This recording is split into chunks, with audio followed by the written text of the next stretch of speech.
melt the ice behind my stone cold eyes. I turn to ash.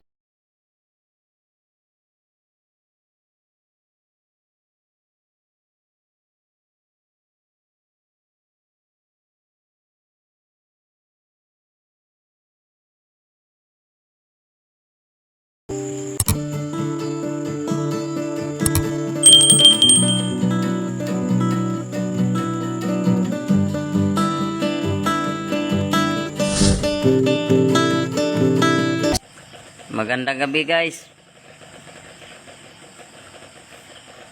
Paano ba talaga ayusin itong speaker na sira yung charger pin? Ito. Walang display oh. Patay siya kasi hindi na nagkakarga yung battery.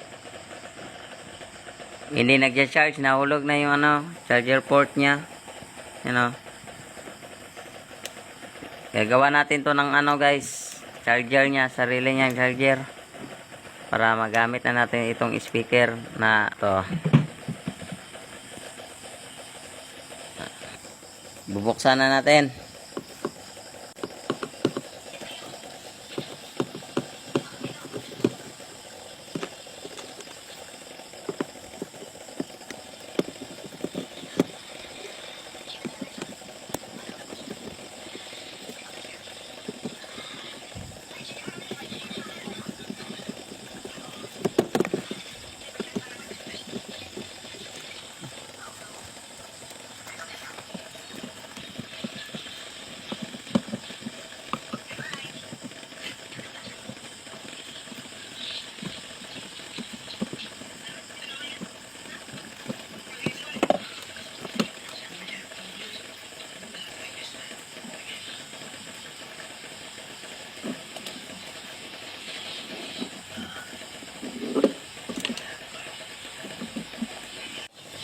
Ito yung niya, yung charger pin guys, yung DC 5 volts in USB charger port.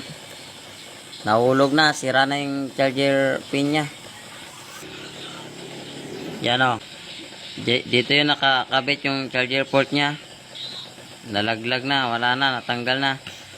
Gagawan natin siya ng charger guys. Nalik uli natin yung USB charger port. Ganon din, tatanggal at matatanggal din yan. Para matibay, gagawan natin to ng charger. Ididirekta natin guys.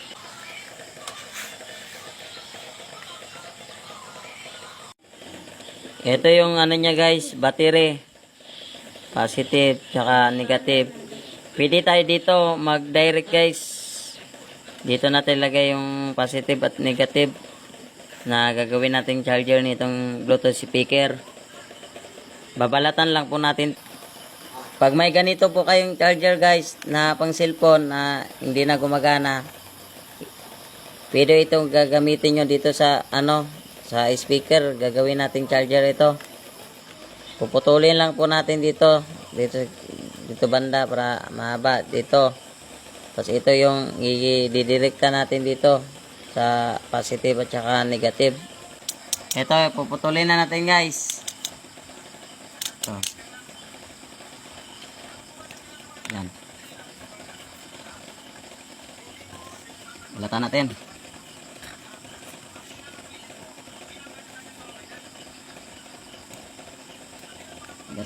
Yun. Itong ganito na cord guys, may apat na wire. May pink, tapos may gray, tapos white, tapos ito green na. Ito guys, isaksak natin, tapos hanapin natin dito yung negative. Yung positive po dito guys, sa apat na wire na to, itong kulay pink, ito.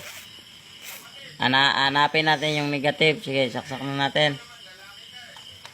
Huwag kayong mag-alala guys, hindi kayo makukurinti nito kasi lang naman to, 5 volts. Basta may may ganitong adapter. Ito yung tester natin guys. Tester natin, hanapin natin yung 5 volts. Itong positive na kulay red dito sa pink to na wire. Yan. Ayan. Dito sa tatlong to, hanapin natin yung negative. Yung reading nitong kulay white, 2.4 lang. Dapat 5 volt.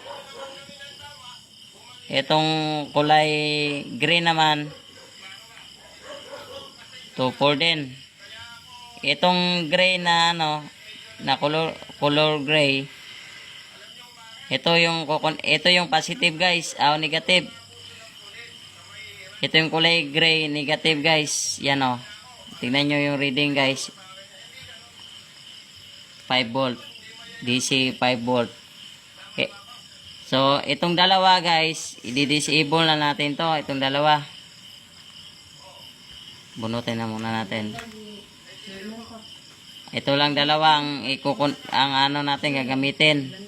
Ito positive. Tapos ito kulay gray na parang black, negative guys. Ito lang dalawa. I-disable na natin itong puti at saka yung green. I-direct na natin guys. Ito na guys, na-connect na natin sa battery. Yon, yung itong charger na kulay pink, kinonect natin dito sa kulay red. Positive, ito yung positive guys. Yung black naman sa papuntang battery, itong kulay black. Ito yung negative. Dito natin i-connect itong kulay gray. Yan. Nakabit ko na guys. Isaksak na natin guys. Titingnan natin kung magja-charge na ba ito, kung may display na yung niya. Ito yung LCD niya, kung mag-display ito. Pag umilaw po ito guys, magja-charge na po ito. Saksak na po natin guys. Ito dito sa station wire. Yan. Yan. Nakasaksak na po iyan. Tapos i-on na po natin. I-on natin. Yun. Umilaw guys. Yun. Yo. Nagja-charge na siya guys. Yung ilaw niya na nagbi-blink na. Yan, nakita na yung display Ikabit na natin sa speaker para marinig natin ang tunog ng speaker. Ito na po yung finish guys. Dito ko po nilagay yung wire guys. Dito ko po nilusot yung wire sa saksakan ng DC 5 volt. Depende naman po sa inyo yan guys kung saan nyo ipapalusot ito. Pwede kayo magbutas dyan sa gilid, dito sa harap, sa taas, or dito sa kabila. Depende na po yan sa inyo. Pwede din po kayo dito magbutas, dito sa baba ng dadaanan ng charger nya. I-testing natin ulit guys. Ito. Isok natin. Ito. Tatak natin. Saksak po natin dito sa station wire. I-on natin. I-on. Yan guys. Nagja-charge na siya. Nagbi-blink na yung niya, ilaw. Naka-bluetooth na po siya guys. Ilipat natin sa FM radio. Yun. Ito yung mga taong on the road, kagaya ng mga call center agent, tatay, nanay, kuya, ate, na malilit na sa labas ng bahay. At naghahanap buhay para sa pamilya. Siguradong mas magiging malakas at malusog ganito. Perfectong kape na magbibigay sa iyo ng masarap na lasa at dagdag na benepisyo sa inyong kalusugan. Okay na guys.